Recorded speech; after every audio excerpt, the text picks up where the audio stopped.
Assalamualaikum warahmatullahi wabarakatuh. Kali ini saya akan menjelaskan tentang aromatik dan benzena. Jadi senyawa aromatik itu adalah satu senyawa organik yang biasanya berbentuk cincin atau siklik. Senyawa aromatik ini adalah golongan senyawa yang cukup banyak terdapat di alam. Jadi nanti kalau teman-teman belajar tentang tanaman obat alam ya, atau dalam mata kuliah farmakognosi atau fitokimia, teman-teman akan banyak sekali menjumpai senyawa yang merupakan golongan senyawa aromatik, yang tentu semuanya adalah golongan senyawa organik. Nah, di sini kita akan mempelajari apa sih sebenarnya ciri-ciri dari senyawa aromatik itu.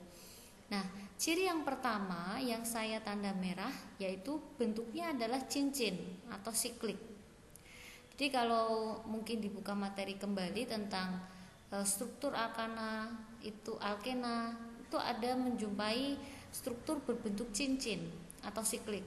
Nah, senyawa aromatik ini merupakan salah satu golongan senyawa organik yang biasanya berbentuk cincin atau siklik. Itu ciri yang pertama.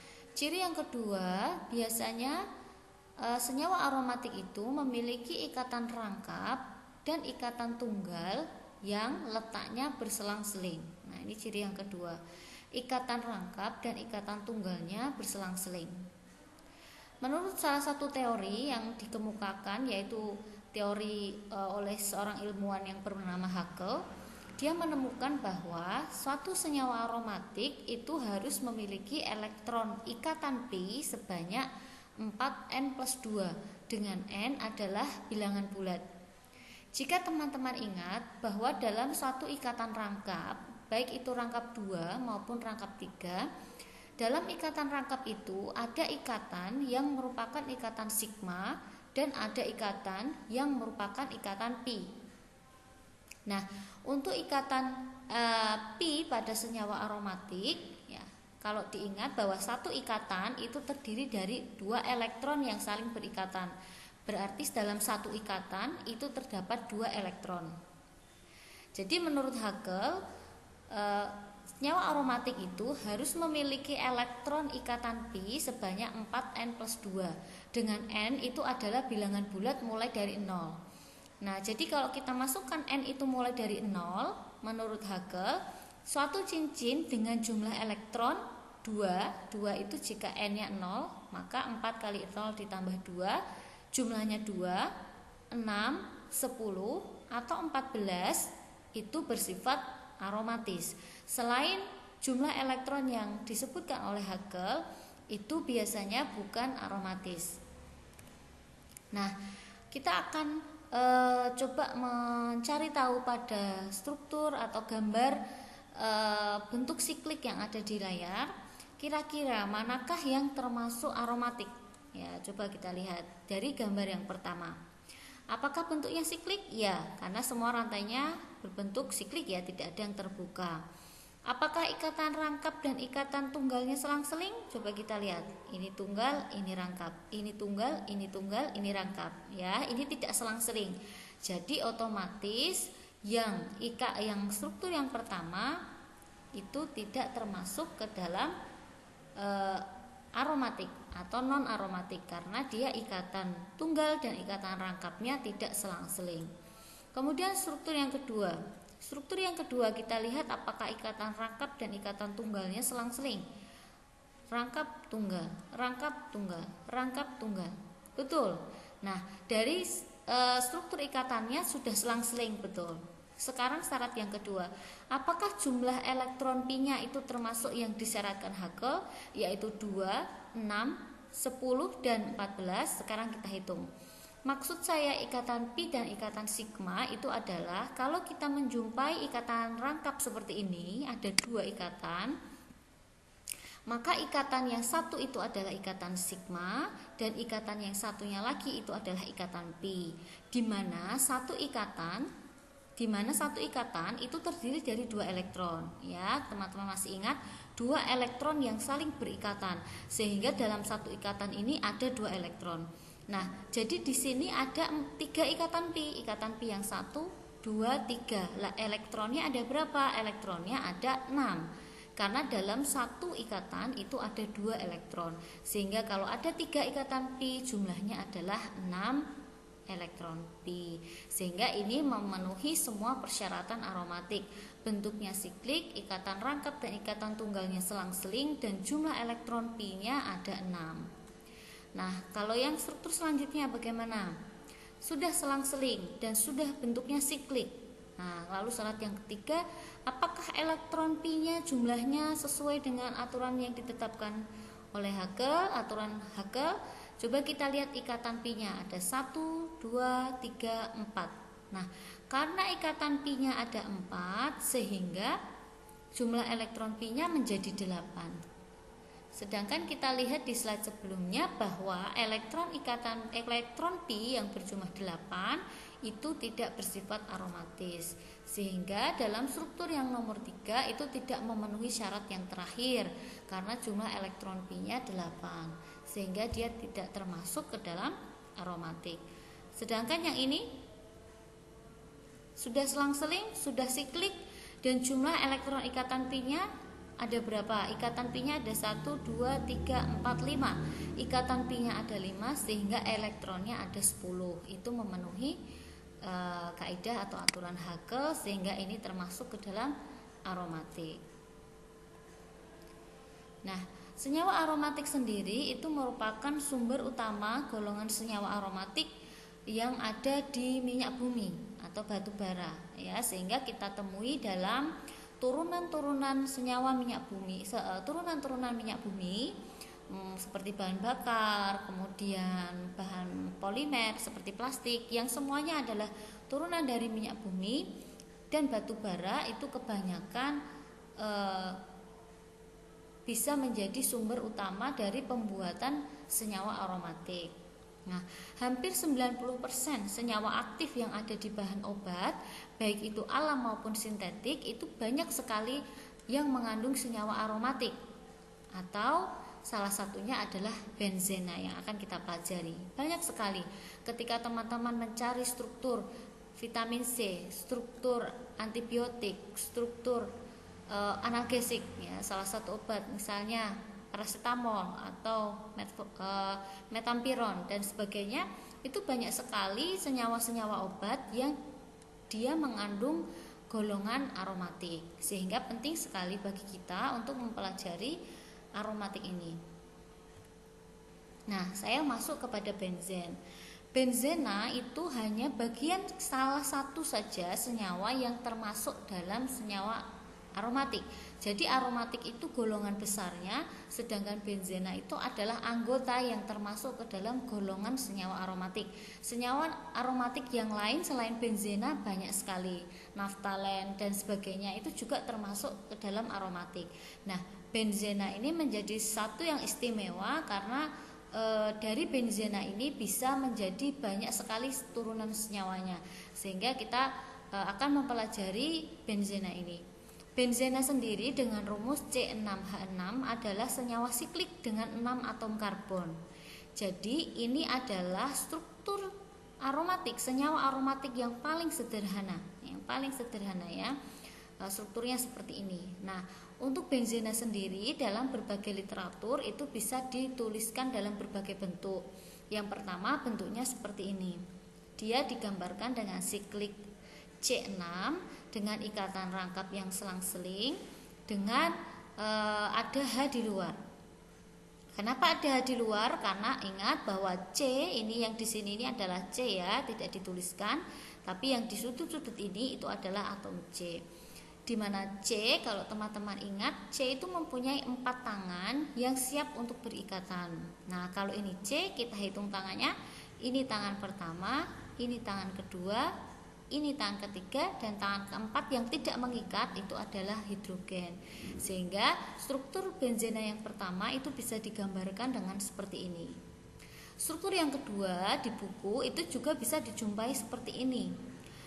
Atom hidrogennya tidak dituliskan, tapi orang yang paham tentang struktur benzena itu sudah mengerti bahwa meskipun H itu tidak dituliskan, maka ini maknanya sama saja bahwa ini masih ada ikatan satu lagi dengan hidrogen. Nah, ikatan rangkap pada benzena itu sangat stabil. Nah, kalau teman-teman masih ingat, ikatan rangkap itu lebih reaktif daripada ikatan tunggal. Siapa yang menyebabkan ikatan rangkap itu menjadi sangat reaktif? Itu karena ikatan pi-nya. Namun berbeda dengan benzena. Benzena itu memiliki struktur yang stabil. Ikatan rangkapnya itu tidak terlalu reaktif seperti ikatan rangkap pada alkena. Jadi berbeda. Apa yang menyebabkan benzena itu menjadi struktur yang sangat stabil? Itu karena benzena itu bisa mengalami yang namanya resonansi. Resonansi itu adalah ikatan rangkap yang ada di dalam struktur benzena itu bisa berpindah-pindah atau dia mengalami istilah delokalisasi. Ikatan rangkapnya itu bisa berpindah ke sebelahnya, bisa berpindah ke sebelahnya, bisa berpindah ke sebelahnya, sehingga seakan-akan membentuk struktur yang berbeda. Nah, coba teman-teman perhatikan proses resonansi ini saya gambarkan dengan panah merah.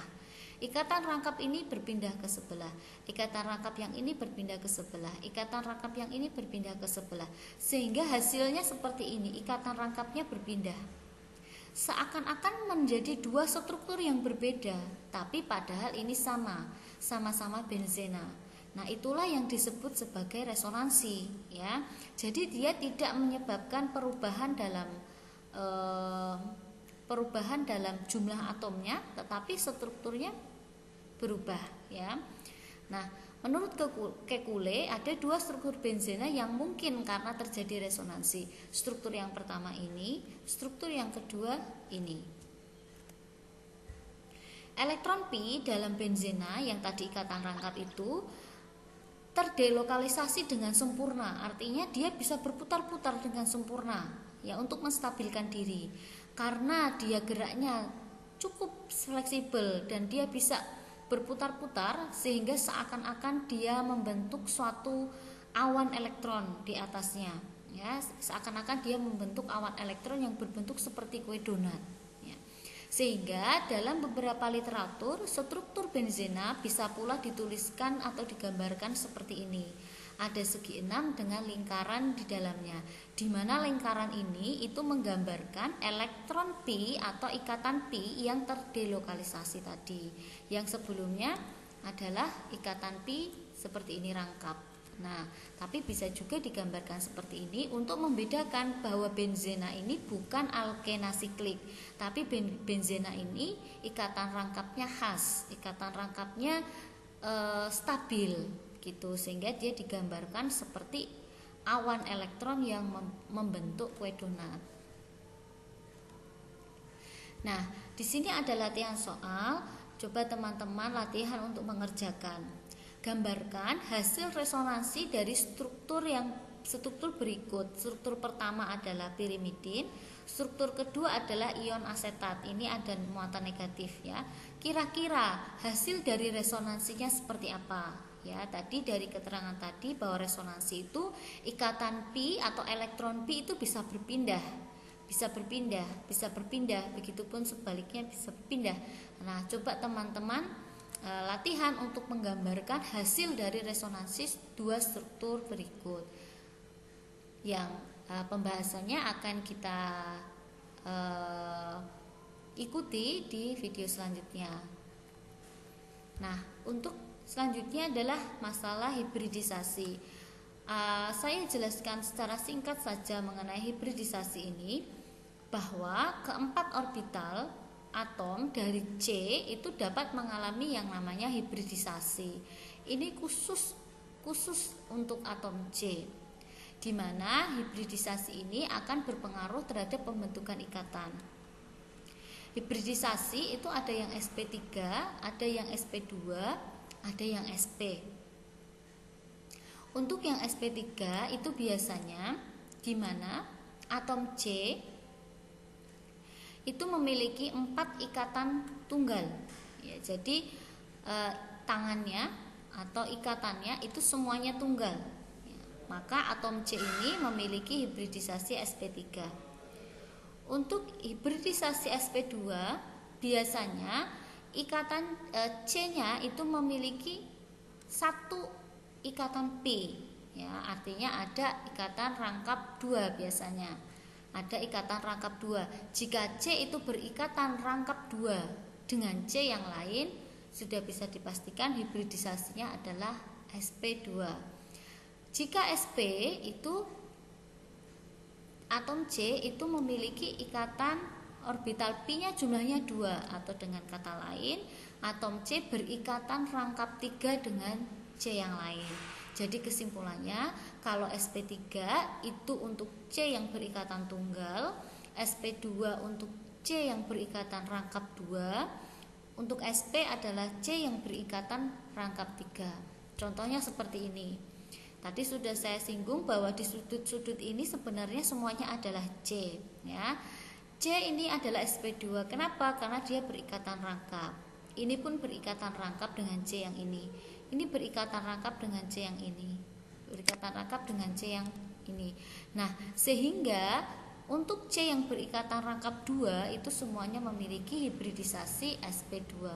Sedangkan C yang ini, apakah ikatannya rangkap? Tidak, semuanya tunggal. CH3 itu C tunggal H, C berikatan tunggal dengan H, C berikatan tunggal dengan H, yang semuanya ikatannya tunggal. Sehingga C ini termasuk hibridisasinya adalah sp3. Nah, itu adalah keterangan sederhananya untuk masalah hibridisasi yang mungkin nanti akan bermanfaat ketika melanjutkan S1 untuk mempelajari kembali tentang hibridisasi. Nah, coba diskusikan atau coba dikerjakan, berilah hibridisasi untuk C dalam struktur berikut, hanya untuk atom C saja. Jadi untuk senyawa A, C ini, dan C ini hibridisasinya apa? Begitu juga dengan senyawa di B, begitu pula dengan senyawa di C. Nah, nanti pertemuan selanjutnya akan kita bahas. Teman-teman coba dulu untuk mengerjakannya. Nah, untuk tata nama benzena, benzena sendiri kita menjumpai banyak sekali senyawanya. Nah, bagaimana cara memberi nama?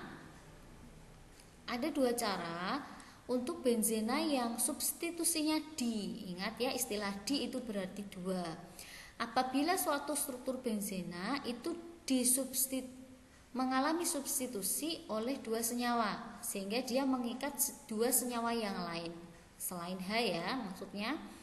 Nah, maka tata namanya menggunakan istilah orto, meta, dan para. Ini khusus untuk disubstitusi. Di mana orto apabila posisinya bersebelahan, meta apabila posisinya terselang 1, para apabila posisinya linear seperti ini, 180 derajat berlawanan. Nah, ini adalah cara untuk memberi nama pada benzena disubstitusi atau substitusinya jumlahnya 2. Nah, ini adalah nama-nama benzena yang istimewa, ya. Jadi yang pertama adalah benzena yang mengikat CH3 atau metil. Nah, itu namanya bukan metil benzena, tetapi ada nama istimewa yaitu toluena yang mungkin sering kita jumpai. Atau yang ini benzena dengan mengikat 2 metil dengan posisi para, sehingga namanya adalah P itu untuk para silena. Kemudian yang mengikat NH2 atau amina, ya, ini dinamakan dengan anilina. Kemudian yang mengikat etena dinamakan stirena. Yang mengikat OH ini dinamakan fenol. Yang mengikat COOH itu dinamakan asam benzoat. Nah, ini adalah nama-nama istimewa yang biasanya sering dipakai juga untuk nama dagang. Nah, ini adalah urutan kereaktifan. Apabila substitusi itu lebih dari 1, maka mana yang urutannya lebih reaktif. Nah, ini adalah urutan kereaktifan. Yang paling kiri ini yang paling reaktif, ya. Jadi COOH atau asam karboksilat ini paling reaktif, diikuti HSO3, diikuti CHO ya atau aldehid, diikuti sianida, diikuti hidroksi atau alkohol, kemudian NH2 amina, diikuti R itu maksudnya C, bisa CH3, bisa C2H5, pokoknya yang C. Kemudian ada nitro atau NO2, dan yang terakhir adalah X, ini adalah atom di golongan 7A, yaitu F, Cl, Br, I atau kita sebut sebagai halogen. Ini adalah urutan kereaktifannya. Yang paling tinggi itu nanti akan mendapatkan nomor 1 atau yang paling reaktif. Di slide selanjutnya kita akan melihat kegunaannya. Nah, ini sekilas saja penamaan istimewa. Barangkali di beberapa literatur ada yang menggunakan penamaan seperti ini. Istilah fenil untuk benzena yang memiliki substitusinya 1 disebut fenil. Benzil itu kalau ada CH2 kemudian ada substitusi lagi, itu benzil. Tolil jika sudah mengikat metil kemudian ada substitusi lagi, itu petolil. Nah, ini cara lain penamaan. Barangkali teman-teman ketika membaca buku ada istilah fenil, petolil, benzil. Nah, ini strukturnya sama seperti ini. Nah, ini adalah 2 contoh, di mana yang satu adalah contoh disubstitusi atau yang substitusinya 2. Yang satu contohnya adalah multisubstitusi, artinya banyak substitusinya, tidak hanya 2, tidak hanya 1. Nah, saya ke yang disubstitusi dulu. Baik. Nah, di sini posisi substitusinya bagaimana? Kita ingat lagi di slide sebelumnya tadi. Nah, apakah posisinya orto, apakah posisinya meta, apakah posisinya para? Nah, karena ini posisinya ternyata para ya, berlawanan, sehingga ada simbol P di depan yang maksudnya adalah para. Nah, kemudian selanjutnya ini ada 2 gugus, yaitu BR dan CL, ya kan?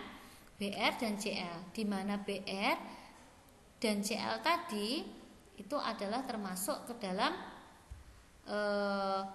halogen atau X. Tapi Cl yang di sini itu diikat oleh CH2 ya, C yang tadi saya bilang itu. Sehingga ini namanya adalah P disesuaikan penamaannya ya, disesuaikan